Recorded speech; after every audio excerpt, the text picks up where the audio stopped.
As far as subgenres go, psychological horror is an interesting one. Beloved by critics, it's the one which is most often singled out as being more mature, thoughtful, or deep, mainly because it doesn't ask the audience to believe in the idea of ghosts or monsters, and doesn't rely on masked murderers for its scares. Instead, it champions that the scariest place of all is in our own heads. Usually a little slower paced than their spooky pals, psychological horror movies dig deep into your psyche and deliberately work to unravel what they find along the way, celebrating twisty plots and disturbing tangents in place of over-the-top set pieces until it is too late to look away. It is all in the name, to be fair, with these horror movies really putting the psycho into psychological with their brainy terror. With that in mind then, get it? Let's take a look at the titles that deserve their time in the sun. Rosemary's Baby and Black Swan need not apply. I am the mind-melting Ash from What Culture Horror, and these are the 10 most underrated psychological horror movies.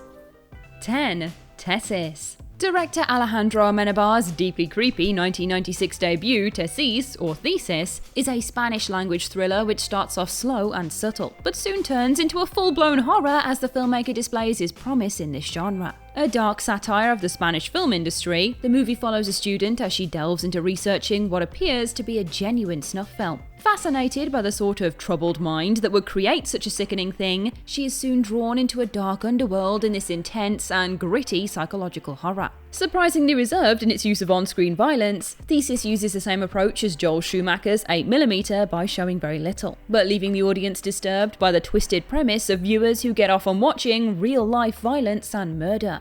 9. Bug. Based on a stage play of the same name, Bug is an intense watch that will leave your skin crawling. William Friedkin is of course no stranger to horror, but this creepy, realistic film couldn't be further from his work on The Exorcist. The only horror here comes from the shattered mind of the film's main character, a severely disturbed man convinced his skin is crawling with bugs just beneath its surface. Despite receiving critical adoration for its pair of superb central performances from Michael Shannon and Ashley Judd, this one went largely unseen by horror film fans as few critics could find the right genre to describe it as. I mean, a blackly comic love story is one angle, as this pair of troubled heroes hole up in a hotel room and attempt to barricade the outside world from entry. But psychological horror is what drives this unrelenting machine of a film, as the unfortunately very real condition of delusional parasitosis is brought to upsettingly visceral life in its gripping, gruesome runtime. 8. The Cell. The Cell follows a scientist attempting to enter the mind of a comatose serial killer, seeing the grand designs behind his killings once in his strange and unsettling mental world. Along the way, the film is brought to life via hallucinatory sequences which leave the film feeling like a mashup of 2001: A Space Odyssey and The Silence of the Lambs. Yes, the actual plot is perfunctory at best, but that is true of almost all of the Hannibal Lecter carbon copies from the 90s. A lot of people bit the cannibal style, ironically. It's the sumptuous and unforgettable imagery, like the sight of a bisected horse, which makes this one utterly unmissable. That, and a pair of solid central performances from Jennifer Lopez's resourceful scientist and Vincent D'Onofrio's tragic villain. 7. Thoroughbreds. Don't let this strange and unnerving film's underperformance put you off Thoroughbreds' unsettling delights. The story of two brittle, emotionally damaged high school girls who hatch a plot to murder an abusive stepfather, this icy and slow-paced film begins as a fairly conventional crime thriller. A prim, preppy overachiever is saddled with an offbeat oddball, and for a second it seems that the satirical comedy will become Clueless meets Wild Things. However, the arrival of the late, great Anton Yelchin as a petty crook and small-time drug dealer heralds a darker turn for this tale. Gradually ramping up tension until its brutal closing scenes, Thoroughbreds is a painfully realistic and hopeless psychological horror which locates evil not in the decrepit and desolate outskirts of society, but rather right at the black heart of uber-rich suburban Americana. Maybe pair this one with a Valium. 6. The Canal.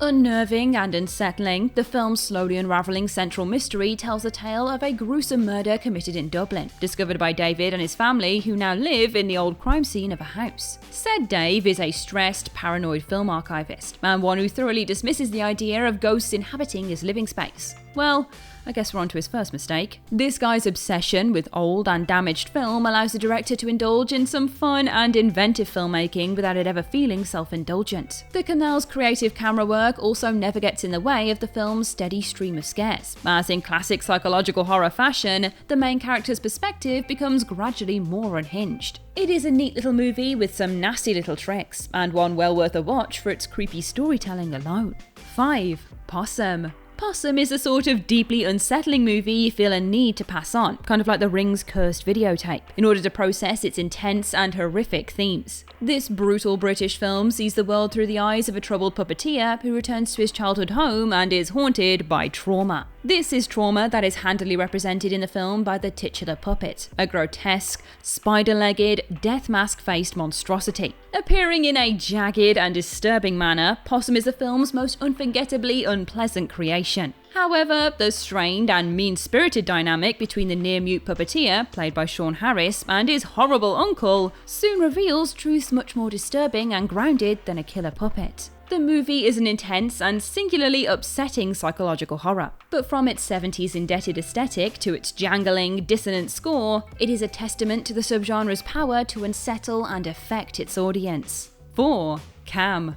Cam is a teen horror which derives its scares from a more psychological source than the typical hack-and-slash fare the demographic is usually expected to settle for. Exploring the world of cam girls and identity theft gives this psychological horror a contemporary twist, and allows the filmmakers to discuss themes of identity and self in the internet age. Cam sees Alice, a part-time cam girl, terrified when an identical double steals her account and begins performing in her place. Worried for both her income and her safety, which are pretty closely linked for most modern millennials, she is forced to try and track down this elusive double. The film is a bracing and intense slice of psychological horror, superbly done with a big old modern lick of sexuality and identity, guaranteed to leave viewers uneasy about being chronically online nowadays. 3. Creep.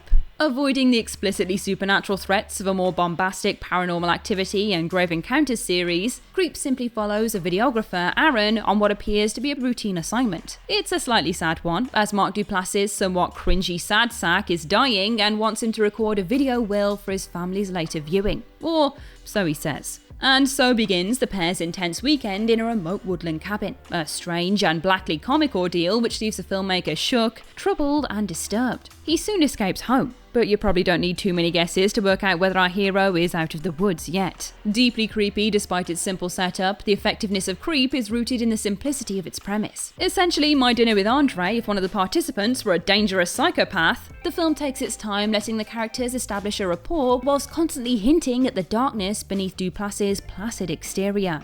2. Jacob's Ladder. Possibly the most psychedelic film on this mostly understated list. Sorry, The Cell. Jacob's Ladder is a rare mashup of the war film and psychological horror genres. No, Apocalypse Now does not count, even with that intense closing act. This deeply creepy movie remains underrated despite its continued mentions in the years since. Following a disturbed veteran, Jacob is constantly plagued by strange visions of gore-strewn hospital floors and faceless surgeons. These nightmares soon overwhelm his day-to-day existence, and he attempts to establish a stable life for himself in a shadowy, nameless city.